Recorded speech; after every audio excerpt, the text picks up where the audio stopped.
Bonjour tout le monde et bienvenue pour le youtubeur du moment numéro 13. Comme d'habitude, pour être youtubeur du moment, il faut être inscrit sur le forum Entraide Vidéaste. Et il faut être un membre actif. Le membre et youtubeur que je vais présenter aujourd'hui n'est pas membre depuis des mois et des mois, mais régulièrement on a l'occasion de discuter avec lui. Et quand on discute avec lui, on ne s'ennuie pas. J'ai nommé Plein Vide, et voici un extrait de sa dernière vidéo. Final Fantasy VII est immonde à côté de Vagrant Story. Même aujourd'hui, Vagrant Story est très beau. Et imaginez pour la PlayStation 1, ce jeu, il met au tapis la plupart des jeux PlayStation 2. Donc une génération après, il avait une génération d'avance. Je dirais même plus, un peu comme Grandia. C'est un jeu qui est pas de son époque. Un jeu qui aurait dû sortir bien après. Et c'est des jeux en avance sur leur temps. Pour Grandia, c'est surtout le côté pathfinding, où le jeu est beaucoup basé sur ça. Et à cette époque-là, il est dégueulasse. Et c'est un peu une idée folle d'avoir voulu baser son jeu en grande partie sur le pathfinding. Avant d'émettre la moindre critique, je tenais à mettre les choses dans leur contexte. La chaîne de notre youtubeur du moment n'est pas spécialisée dans le gaming, ni spécialisée dans rien du tout d'ailleurs. Ce qu'on peut dire, c'est qu'il aime la réflexion, et que c'est le principal fil rouge de ses vidéos. Dans celle-ci, Plein Vide parle de Vagrant, un jeu qu'il aime et que le public aime aussi, mais pas pour les mêmes raisons. Il expose pendant une durée de 20 minutes les éléments de cette œuvre vidéoludique qui ont contribué à ce que la plupart des joueurs le désignent comme un jeu culte. Et malgré quelques concessions, il dénonce la pertinence de pas mal de leurs arguments, car parfois, et plus souvent qu'on ne le pense, la majorité a tort. Par contre, j'aurais bien aimé voir la fin de ta vidéo, hein, même si elle fait 30 minutes de plus, parce que là tu allais probablement parler de ce que tu as trouvé brillant dans Vagrant, et je suis un peu resté sur ma faim, sachant qu'habituellement j'ai du mal à regarder une vidéo de plus de 10 minutes. Là tu m'as surpris à me retrouver frustré,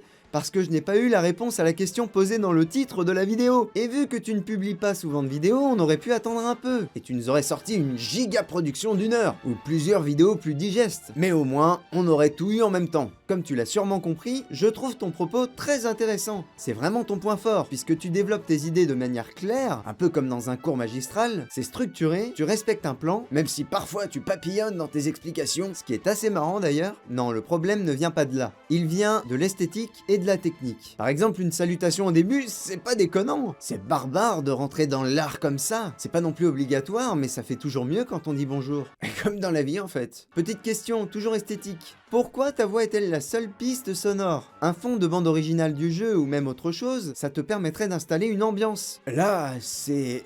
le plein vide. Je profite d'ailleurs de parler de ton enregistrement sonore pour noter que les coupes sont trop audibles. Quitte à enchaîner un peu moins vite, essaye de caler tes cuts sur des moments où il n'y a pas de morceaux de parole. Ça rallongera peut-être un peu la vidéo de quelques secondes, mais ça permettra de gagner en qualité. Et ça, ce n'est pas négligeable. Enfin, dernière chose, j'ai remarqué un énorme zoom sur une image. J'ai trouvé ça un peu bizarre, et pas forcément super pertinent, mais c'était peut-être un délire de ta part au montage. Voilà, j'ai parlé de pas mal de défauts qui m'ont dérangé, mais ça n'enlève pas du tout l'intérêt que je porte à la vidéo de Plein Vide. D'ailleurs, si vous ne l'avez pas remarqué, c'est lui notre youtubeur du moment. Donc n'hésitez pas à aller voir ce qu'il fait, n'hésitez pas à lui donner un avis aussi, parce que moi je le fais, mais vous pouvez le faire sur le sujet du forum ou même sur sa vidéo. Si ce n'est pas déjà fait, je vous invite à vous inscrire sur le forum entraidevidéaste.com, c'est la deuxième fois que je le dis quand même. Je vous retrouve pour la 14e vidéo, d'ici là je vous souhaite de bien vous porter, et à la prochaine. Bye.